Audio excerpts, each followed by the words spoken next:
سب سے بڑا مسئلہ یہ ہے کہ قربانی واجب کس پر ہے. قربانی واجب کس پر ہے؟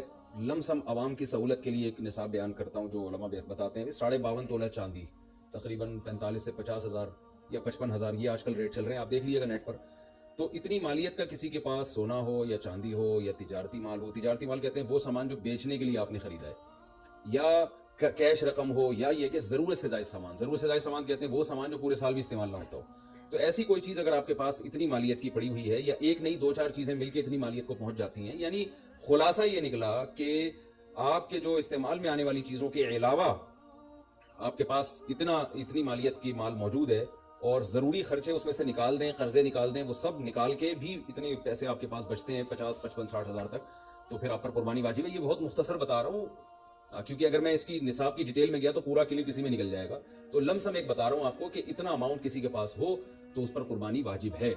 پھر بھی سمجھ میں نہ آئے تو اس بارے میں میرے دوسرے کلپ یوٹیوب پہ آپ کو مل جائیں گے, یا دوسرے علماء سے آپ تفصیل پوچھ لیں, وہ انشاءاللہ آپ کو ڈیٹیل بتا دیں گے. کیونکہ نصاب میں اگر میں زیادہ ڈیٹیل میں گیا تو بہت ہی لمبی بات ہو جائے گی پھر. تو اس پر قربانی واجب ہے. بڑا مسئلہ یہاں پر ایک یہ اٹھایا جاتا ہے کہ کیا گھر کا سربراہ اگر قربانی کر لے تو سب کی طرف سے کافی ہو جائے گی, یا جو بھی صاحب نصاب ہے جس میں بھی استطاعت ہے اس پر الگ سے قربانی واجب ہے.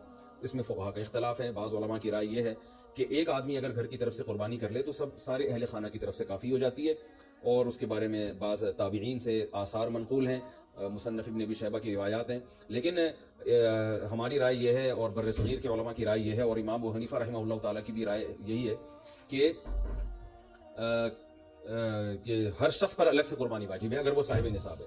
اور اس کی 2 دلیلیں بہت مضبوط ہیں. سب سے مضبوط دلیل رسول اللہ صلی اللہ علیہ وسلم کی حدیث ہے, من وجد سعة لأن يضحي فلم يضحي فلا يقربن مصلانا.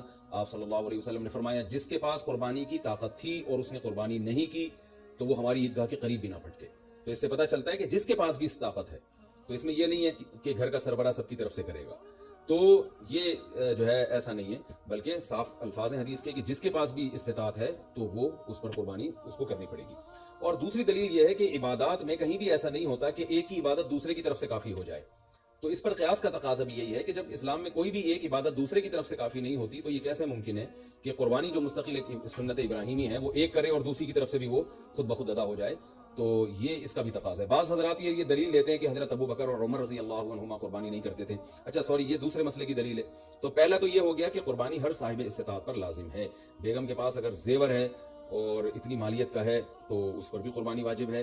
پھر وہ الگ بات ہے کہ اس کی طرف سے میاں اس کی پرمیشن سے کر دے, یعنی واجب تو اس پر ہوگی لیکن ضروری نہیں ہے کہ وہ خود کرے, اس کی طرف سے اس کا میاں بھی کر سکتا ہے اس کی پرمیشن سے, اجازت سے, اور میاں اپنی طرف سے بھی ایک کر دے اور بیگم کی طرف سے بھی ایک کر دے. یعنی گھر کے ایک فرد کرے گا اور سب کی طرف سے کافی ہو جائے یہ نہیں ہے, بلکہ ہر فرد کو الگ کرنی پڑے گی. وہ الگ بات ہے کہ اپنے پیسے سے کرنا ضروری نہیں ہے, وہ فرد خود کرے یا کسی سے کروا دے. پھر جب کسی سے قربانی کروائے گا تو اس کو پیسے دے, یا جو قربانی اس کی طرف سے کر رہا ہے وہ خود اپنے پیسے استعمال کر لے تو بھی ٹھیک ہے. یعنی یہ بھی ٹھیک ہے کہ آپ کے جو ابا ہیں, آپ کے جو والد صاحب ہیں وہ قربانی کر رہے ہیں اور سب بالغ بچوں کی طرف سے کر رہے ہیں, پیسے کسی سے نہیں لے رہے تو بھی ٹھیک ہے, کوئی حرج نہیں ہے. یا شوہر بیوی کی طرف سے کر رہا ہے اور پیسے نہیں لے رہا اس سے تو بہت اچھی بات ہے, ایسا نیک شوہر اللہ میاں سب کو دلائے. تو یا بیگم صاحبہ کر رہی ہیں اپنے خرچے پہ اور میاں کی طرف سے بھی کر رہی ہیں, میاں سے پیسے نہیں لے رہی, سبحان اللہ, بہت اچھا لگا آپ کو سن کے, تو ہمیں بھی بہت اچھا لگا. تو یعنی پیسوں کا ہر ایک کا ڈالنا ضروری نہیں. اچھا یہ بھی ایک مسئلہ ہوتا ہے کہ بڑا بھائی کر رہا ہے سب کی طرف سے اور سب سے آدھے پیسے لے رہا ہے قربانی کے, وہ یا تھوڑے پیسے لے رہا ہے, باقی پیسے اپنی جیب سے ڈال رہا ہے تو بھی ٹھیک ہے. یعنی جس کی طرف سے قربانی ہو رہی ہے اس کے لیے خود سے پیسے یعنی خرچ کرنا ضروری نہیں ہے, اس کی طرف سے اگر کوئی اور خرچ کر دیتا ہے تو بھی ٹھیک ہے, چاہے پورے پیسے خرچ کرے یا آدھے پیسے خرچ کرے. قرضہ لے کے بھی قربانی کی جا سکتی ہے. آپ کے پاس اگر پیسے نہیں ہے تو آپ قرضہ لے کے کر سکتے ہیں, اگر آپ کو یقین ہے کہ میں یہ قرضہ بعد میں لوٹا سکتا ہوں.